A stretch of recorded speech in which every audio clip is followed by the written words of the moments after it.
जंगल की चीखें गहरी रात थीं और घना जंगल चारों ओर फैला हुआ था। आसमान पर काले बादलों का राज था और चांद की रोशनी कहीं भी नजर नहीं आ रही थी। रमेश और उसके तीन दोस्त शिव, मोहित और आकाश ने एक पुरानी और सुनसान हवेली में रात बिताने की सोची, जो इस जंगल के बीचों बीच थी। गांव में लोग उस हवेली को भूतिया मानते थे, लेकिन इन दोस्तों को डर की कोई परवाह नहीं थी।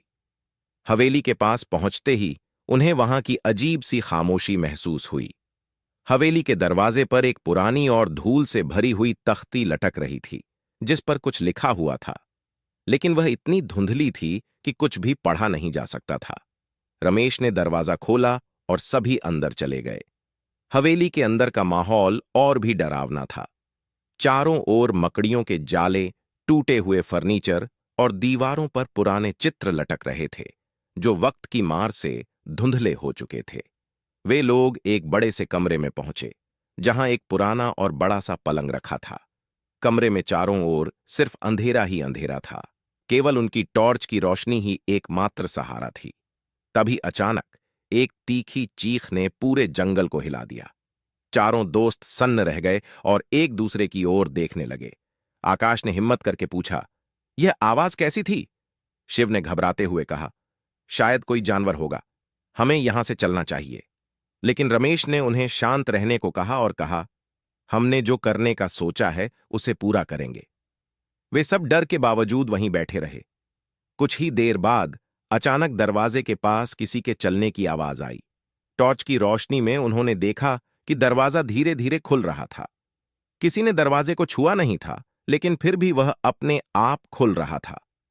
रमेश ने हिम्मत करके दरवाजे के पास जाकर देखा, पर वहां कोई नहीं था। तभी एक ठंडी हवा का झोंका आया और कमरे में एक अजीब सी गंध फैल गई। मोहित ने कहा, यह जगह ठीक नहीं है, हमें यहां से निकल जाना चाहिए। अचानक से कमरे की लाइट्स बंद हो गईं। चारों दोस्त घबरा गए। एक बार फिर वही चीख सुनाई दी, लेकिन इस बार वह चीख कमरे के अंदर से आई थी। वे समझ नहीं पा रहे थे कि यह चीख किसकी हो सकती है। तभी कमरे के कोने से एक साया दिखाई दिया, जो धीरे धीरे उनकी ओर बढ़ रहा था। सबके दिल की धड़कनें तेज हो गईं। साया और करीब आता गया और उसकी शक्ल साफ होती गई। वह एक भयानक चेहरा था, जिसके आंखों में सिर्फ सूनापन था। उसका शरीर आधा जला हुआ था और उसके हाथ में एक पुराना खंजर था। वह साया रमेश की ओर बढ़ा और उसकी गर्दन पकड़ ली। रमेश चिल्लाया, भागो यहां से! लेकिन उसके दोस्तों की टांगें जैसे जड़ हो गई थीं। शिव ने हिम्मत जुटाई और रमेश को छुड़ाने की कोशिश की, लेकिन वह साया बेहद ताकतवर था। उसने शिव को दीवार से टकरा दिया। आकाश और मोहित डर के मारे भागने लगे, लेकिन हवेली का दरवाजा अपने आप बंद हो गया था। रमेश की चीखें पूरे कमरे में गूंज उठीं। साया ने रमेश के शरीर को उठाकर हवा में लटका दिया और फिर वह अचानक गायब हो गया। रमेश का शरीर जमीन पर गिर पड़ा, लेकिन उसमें कोई जान नहीं थी। शिव, मोहित और आकाश के चेहरों पर मौत का साया मंडराने लगा। हवेली में अचानक से खामोशी छा गई, जैसे कुछ हुआ ही नहीं हो।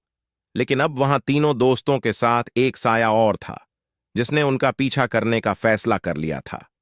हवेली में सिर्फ उनकी चीखें गूंज रही थीं, जिन्हें कोई सुन नहीं सकता था। उसके बाद वे तीनों दोस्त कभी उस जंगल से वापस नहीं लौटे, और आज भी उस हवेली से गुजरने वाले लोग अजीबो गरीब चीखें और सायों की आहटें महसूस करते हैं। गांव के लोग अब उस हवेली के पास जाने की हिम्मत भी नहीं करते, क्योंकि वे जानते हैं कि वहां मौत का बसेरा है।